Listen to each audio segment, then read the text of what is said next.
పేర్లు పెట్టేటప్పుడు రకరకాల పేర్లు పెడతారు. ఇవాళ ఇద్దరు పిల్లలు ఉంటేనే దేవాలయాల్లో అర్చకులెవరు చెప్పలేని చదవలేని విచిత్రమైనటువంటి పేర్లన్నీ పెడుతున్నారు. వాళ్ళు ఆ నానాయాతన పడిపోతున్నారు చదవలేక.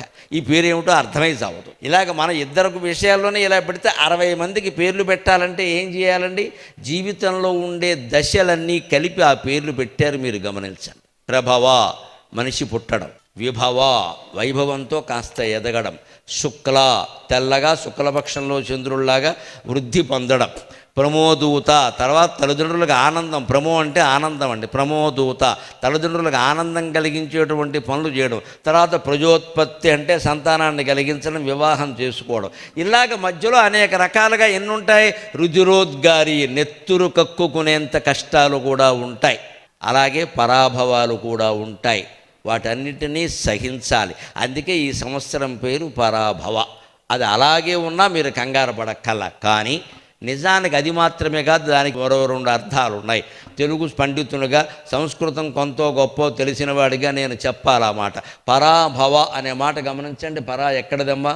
పరా ప్రత్యక్షితీరూప పశ్యంతి పరదేవత మధ్యమా వైఖరీరూప భక్తమానస హంసిక. పర అనేది లలితా సహస్రనామాల్లో ఒక నామం.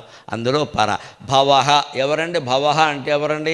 సాక్షాత్తు శివుడు. పర అంటే అమ్మవారు, భవ అంటే శివుడు. ఈ రెండూ కలిపితే పరాభవ. శివపార్వతులు కలిసినటువంటి సంగమ స్వరూపమే పరాభవ సంవత్సరం.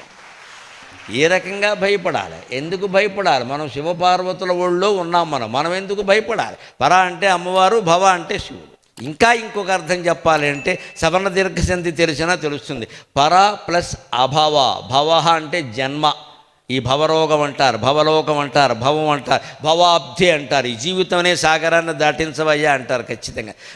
భగవద్గీతే భవద్వేషిణి అన్నాడు. భవద్వేషిణి అంటే జన్మ, జన్మ లేకుండా చేయడం. భవః అంటే జన్మ, అభవః అంటే జన్మ లేకపోవడం. పర అభవః మళ్ళీ జన్మరాహిత్యాన్ని కలిగించేంత యోగాన్ని ఈ సంవత్సరం అందరికీ ఇవ్వబోతోంది. కంగారు పడాల్సిన పని లేదు. అంటే ఆధ్యాత్మిక సాధన చేసే వాళ్ళకి 60 సంవత్సరాల్లో ఈ సంవత్సరాన్ని మించింది లేదండి. దయచేసి సమయాన్ని వృధా చేయకండి. పరాభవనామ సంవత్సరం ముగిసి ప్లవంగనామ సంవత్సరం వచ్చే వరకు ప్రతిరోజు ఖచ్చితంగా పొద్దున్న 1 అరగంట, సాయంత్రం 1 అరగంట దైవనామస్మరణకి మన ఇంట్లోనే ఓ మూల కూర్చుని మన ఇష్టదైవాన్ని స్మరించడానికి మీరు సమయం కేటాయించండి.